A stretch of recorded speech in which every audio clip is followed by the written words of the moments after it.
एक जनरल बात की, एक और टॉपिक है जिसे कहते हैं बिहेवियर इम्पेयरमेंट। क्या होता है बिहेवियर इम्पेयरमेंट? एक वाक्य सुनाता मैं फौरन जो आज का हमारा बहुत आम मौजूद उस तरफ बढ़ता हूँ और बयान करता हूँ।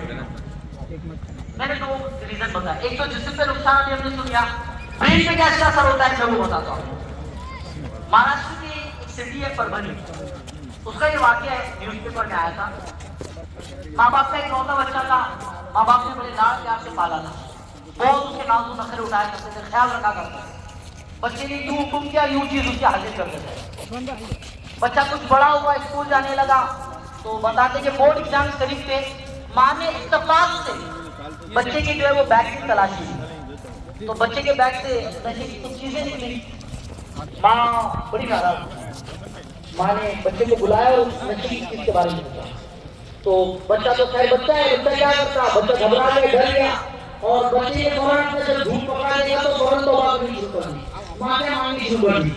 माँ तो माँ का दिल पिघला और माँ ने उस बच्चे को माफ कर दिया। अब माँ ने खैर बच्चे को माफ कर दिया और माफ करने के बाद बच्चे को वार्निंग की, इसके बाद से अगर तुम्हारे बैग में इस तरह का कोई नशा देखा तो ये तमाम चीजें तुम्हारे वो बाप को मैं इन्फॉर्म कर दूंगी। बच्चे ने हामी कर ली, लेकिन वक्त गुजरता चला गया, माँ ने भी नेग्लेक्ट किया, नजरअंदाज किया, वक्त गुजरता चला गया। और अब माँ ने जब बच्चे के अंदाज में बहुत ज्यादा तब्दीली देखी तो माँ ने इस बार सिर्फ उसके बैग की तलाशी नहीं ली बल्कि उसके ऊपर एक कमरे की तलाशी ली, और इस बार ढेर सारा नशे का सामान जो है उसके कमरे से बरामद हुआ।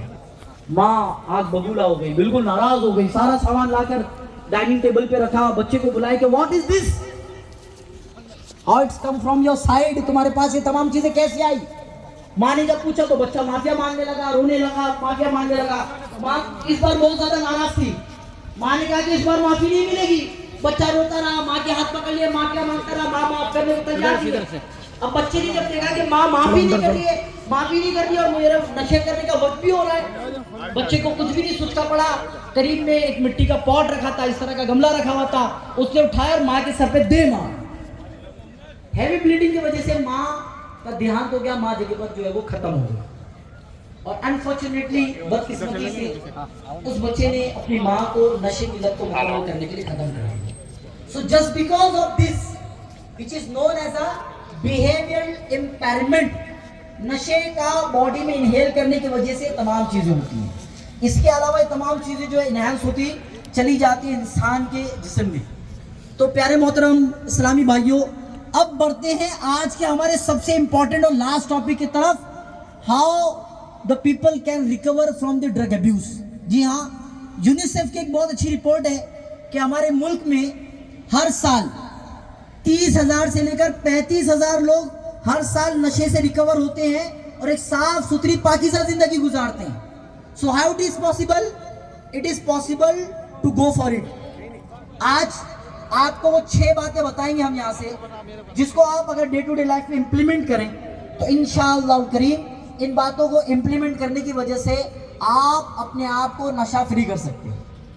अब ये कैसे पॉसिबल है, बल्कि आप दूसरों को सजेस्ट कर सकते हैं जो बातें यहाँ से बताई जा रही हैं। तो मैं आपको रिक्वेस्ट करूंगा कि बयान तो मुकम्मल आपने सुना, इन बातों को बिल्कुल गौर से सुने ताकि आपको दूसरों को सजेस्ट करने में काम आए। अब अगर कोई शख्स आता है और आपको कहता है कि I am suffering due to drug abuse, मैं नशे की वजह से बहुत परेशान हूँ, व्हाट कैन आई डू, मैं क्या कर सकता हूँ, तो सबसे पहले आप चीज याद रखें, उसको डाइवर्ट करना है किसी भी साइकेट्रिस्ट या प्रोफेशनल की तरफ। और ये प्रोफेशनल ढूंढने की बहुत ज्यादा जरूरत नहीं है। जिस भी डिस्ट्रिक्ट ऑल ओवर इंडिया जो भी हमारे डिस्ट्रिक्ट के सिविल हॉस्पिटल होते हैं, इन हॉस्पिटल के ग्राउंड फ्लोर या फर्स्ट फ्लोर पर ऑलरेडी एंटी ड्रग सेंटर्स यानी नशा मुक्ति केंद्र मौजूद होते हैं। यहाँ पे हेल्थ केयर प्रोफेशनल्स होते हैं, वो क्या करते हैं, वो काम करते हैं, वो 2 चीजें करते हैं। सबसे पहली चीज है काउंसलिंग और सेकंड चीज है थेरेपी। सबसे पहली चीज, जो बंदा नियत करे कि मैं नशा छोड़ना चाहता हूं तो उसकी पीठ थपथपाई जाए। आज हमारे माशरे में बदकिस्मती से क्या प्रॉब्लम है, जब कोई शख्स आके कहता है कि I wanted to live this kind of drug abuse, मैं ये नशा छोड़ना चाहता हूं, तो लोग पहले उसका मजाक बनाते हैं, हंसते उस पर कि तुम नशा छोड़ना चाहते हो, दिस इज अननेसेसरी, तुम्हारे लिए पॉसिबल ही नहीं है, क्या बोलते, यू कांट डू इट। तो खुदारा ऐसी बातें नहीं करें। सबसे पहले जब आकर बंदे के कहते हैं कि मैं नशा छोड़ना चाहता हूं तो उसकी पीठ थपथपाए, वेरी गुड डिसीजन, बहुत अच्छा फैसला किया तुमने, तुम नशा छोड़ना चाहते हो, यस यू कैन, जी हाँ तुम नशा छोड़ सकते हो, और उसकी हौसला अफजाई करें। ये हौसला अफजाई असल में जो है वो काउंसलिंग कहलाती है।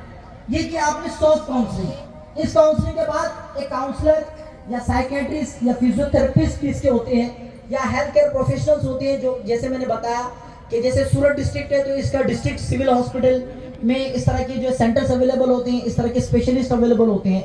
उनसे कंसर्न करें, उनसे थेरेपी लें, उनसे अलग अलग एक्सरसाइज लें कि क्या क्या चीज़ें आप प्रेफर करें तो आप इससे बच सकते हैं। फिर उसके बाद एक और इम्पॉर्टेंट चीज़ आती है लाइफस्टाइल रूटीन चेंजेस। जी हाँ, आज बदकिस्मती के साथ फ्रूट्स जो है ना, फ्रूट्स ये हमारे डे टू डे लाइफ का